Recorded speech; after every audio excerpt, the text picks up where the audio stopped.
Hey, how's it going, friends? Thank you for tuning in to VR Revelations once again. Please make sure you give this video a like and make sure you subscribe for future coverage. So, it is March 26th, the year of our Lord 2023, and it looks like Russia will be deploying nuclear weapons in Belarus. Now, this isn't really surprising. We know Belarus is a close ally of Russia. They pretty much work together, and they have been working together throughout this whole Ukrainian conflict, right? At the beginning of the war, Russian forces actually launched an attack on the capital of Ukraine in Kyiv through Belarus. Now, let's just take a look at where Belarus is for those of you that might not know. So we can see here the global map. Let me just zoom out a little bit more. So here you have North America, the United States, Asia, and Europe. This is actually a war map that I use sometimes. So if we zoom in, we can see Ukraine here. All these little red stars is where the war is taking place, or rather where the front lines are, since all of Ukraine has been attacked by Russian missile strikes throughout the conflict. But if we zoom out a little bit more, we can see that to the north of Ukraine is Belarus. Now, this is pretty much a deal that has been done between Belarus and Russia. And so what does this mean? Well, it means that this is going to allow Russia to, in the case of nuclear war, to launch their missiles and have a shorter arrival time. We know that Russia, much like the United States, and I would say even faster because Russia has the best missiles in the world, the fastest missiles in the world, they can attack anywhere in the world. They can already reach the United States within minutes. Again, Russia is about twice the size of the United States, if not a little bit more, guys. And we can see that to the east of Russia, just look at how far Russia actually extends. It's pretty much touching Alaska down here. So I'm sure Russia has nuclear weapons here. And again, they can reach anywhere in the United States within minutes, right? And so the fact that they are now going to be deploying weapons in Belarus now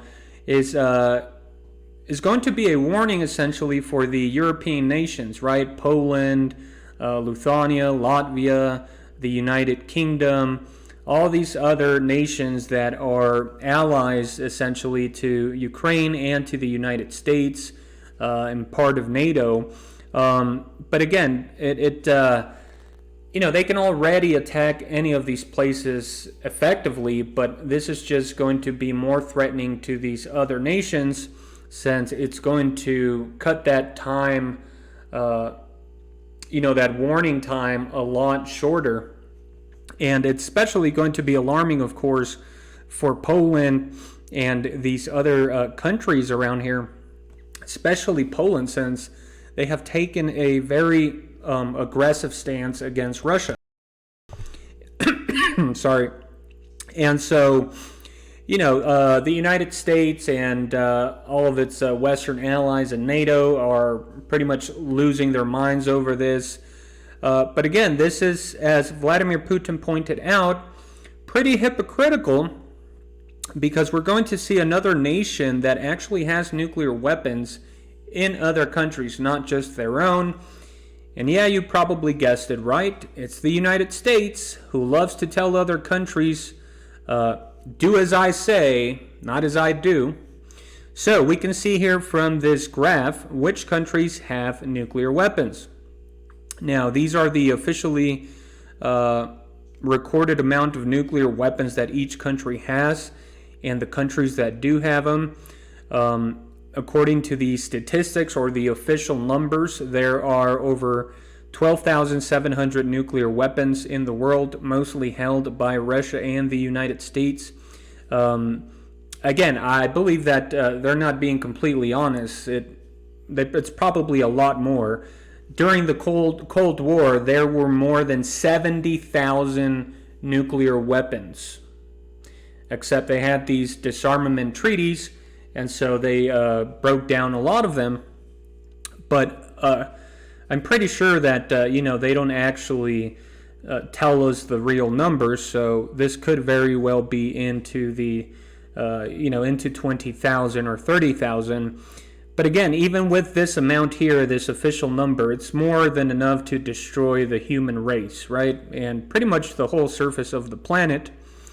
And yeah, we can see here that Russia supposedly has around 5,977,000 nuclear weapons. The United States has 5,428 nuclear weapons, and then we can see other countries like China, France, the United Kingdom, Pakistan, India, and Israel, and even North Korea, who continue to develop more weapons.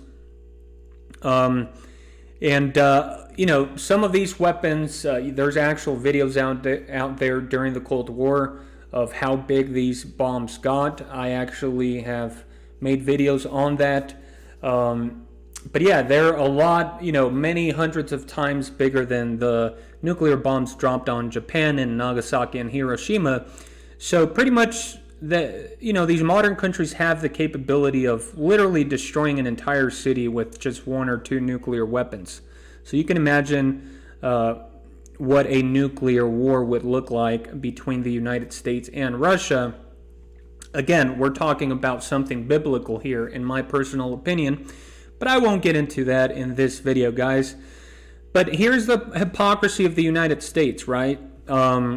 So Russia is planning to deploy these nuclear weapons inside of Belarus, and I'm sure they will be close to the borders here, and they will pose a direct threat to all these border countries, especially Ukraine, since Russia does have tactical nuclear weapons, which are essentially smaller nuclear bombs. It's the same technology, but a lot smaller, however, very devastating, right? The power of the atom.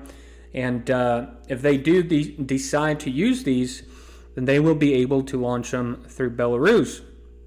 Of course, many dispute whether Russia would actually use any nuclear weapons in Ukraine. I believe they would, and I don't believe that any other nation would respond and come to Ukraine's aid because of fears of a nuclear holocaust, a world nuclear holocaust.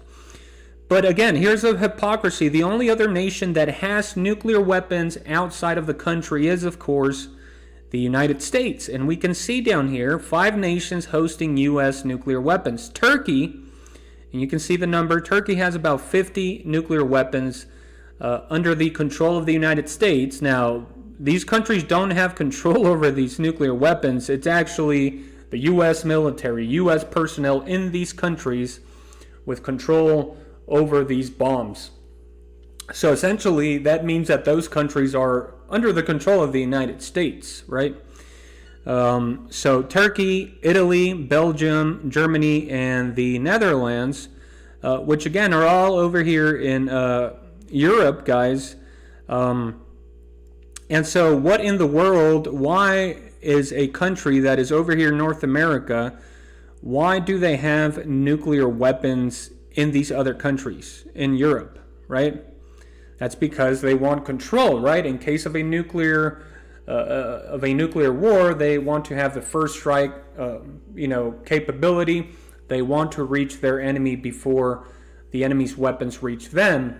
But even then, with the technology nowadays, it would be mutually assured destruction. So again, Russia is close to the United States over here in the east. So, this isn't a huge problem for Russia because of the size of their land. So this deployment here in Belarus is more of a bigger warning for all these European countries over here. And that's pretty much the message it is sending.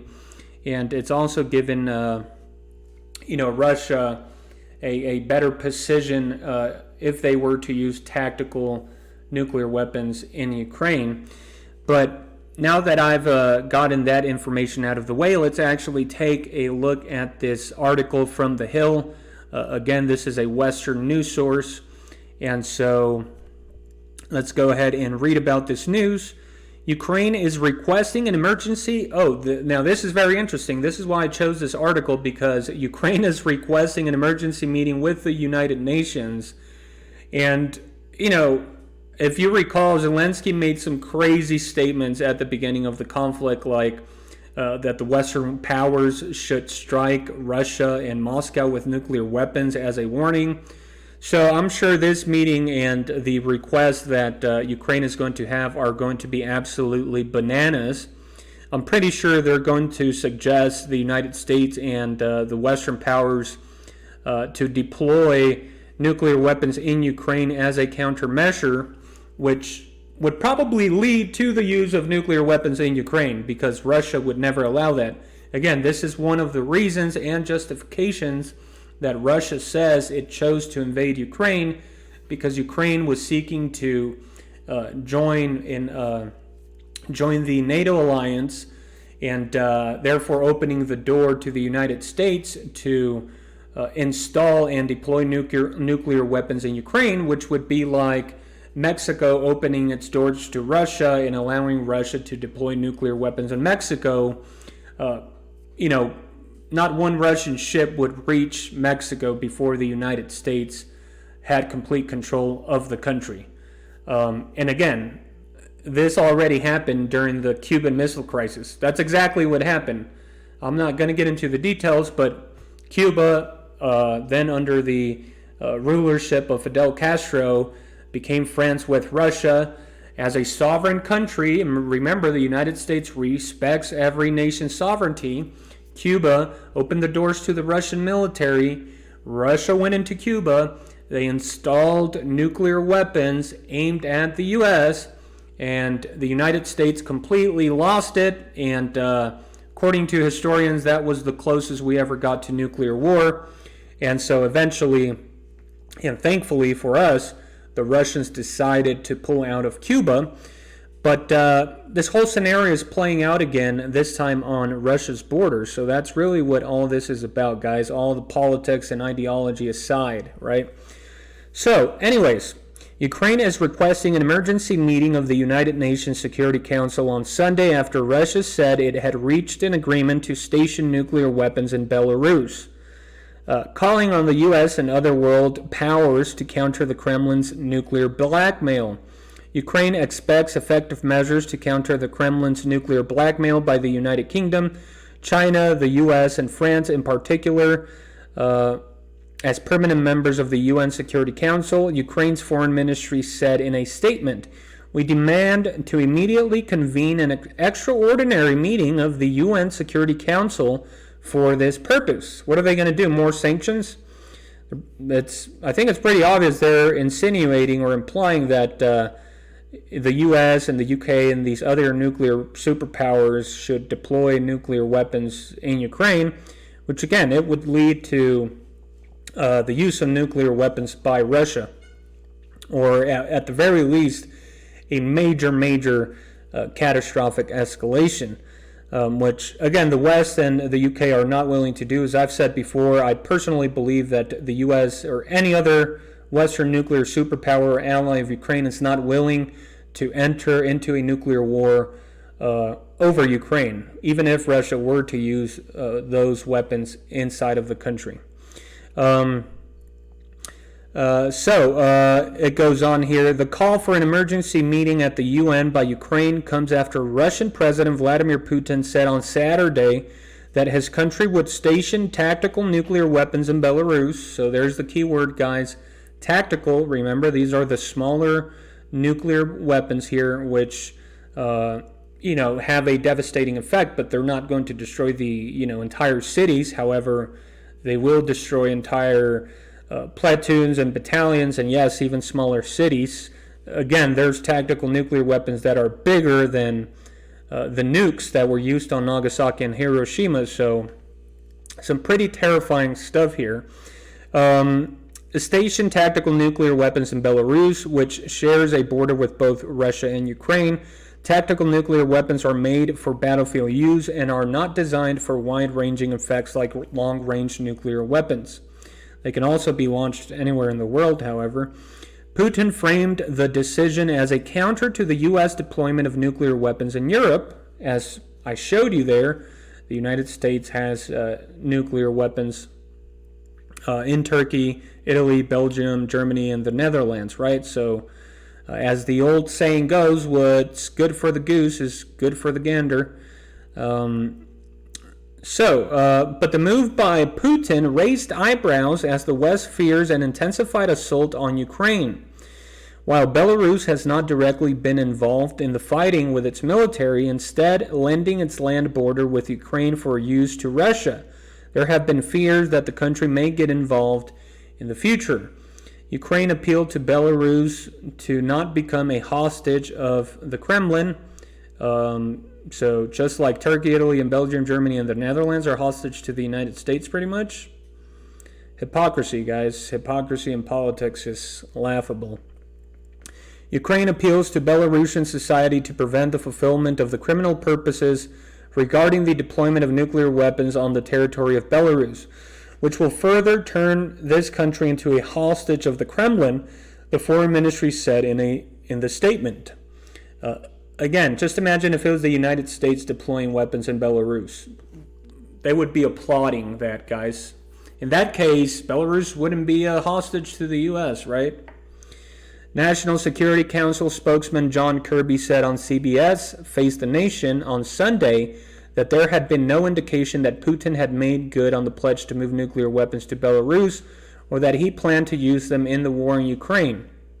Again, they might already be there, for all we know, in secrecy. They could have moved them there, which they probably should. We have not seen any indication that he's made good on this pledge or moved any nuclear weapons around, Kelly said. We've in fact seen no indication that he has any intention to use nuclear weapons, period, inside of Ukraine. Again, they also didn't see any indication that, Russia was getting ready to make true on their promises of invading Ukraine if Ukraine continued to seek membership in NATO, and look at where we're at now. So, there's probably nuclear weapons already in Belarus. If not, they're going to move them there. They have to. I believe, and I think it's pretty obvious, that in the future there will be a nuclear war. Again, personally, I've talked about the spiritual aspect of this concerning the Bible. That's the reason I think, it's inevitable. But just politically speaking, history repeats itself. We had a World War I, a World War II. Nuclear weapons have already been used, and they're going to be used again, I believe. Hopefully not this year, not next year. Or rather, they could be used here in the recent future, but I don't think we will see a nuclear holocaust just yet. However, I do think that it will eventually happen. And so, the best they can do here is try and apply more sanctions, but they already threw the kitchen sink at Russia, and the economy is actually doing better than before. It's actually the U.S.'s and the Western economies that are collapsing. All of this will eventually heat up to a boiling point, and then we will probably see that a catastrophic nuclear event, a world-ending event. But I think that a lot more things need to develop. Again, I've gotten into detail on those matters in other videos. I don't rule out the use of smaller tactical nuclear weapons in Ukraine. That's definitely a possibility. We will have to see how the U.S. And NATO respond here with everything going on right now. So, that's going to be it for this video, guys. Anyways, thank you for tuning in, and remember, the truth is stranger than fiction. Have a wonderful day, and God bless.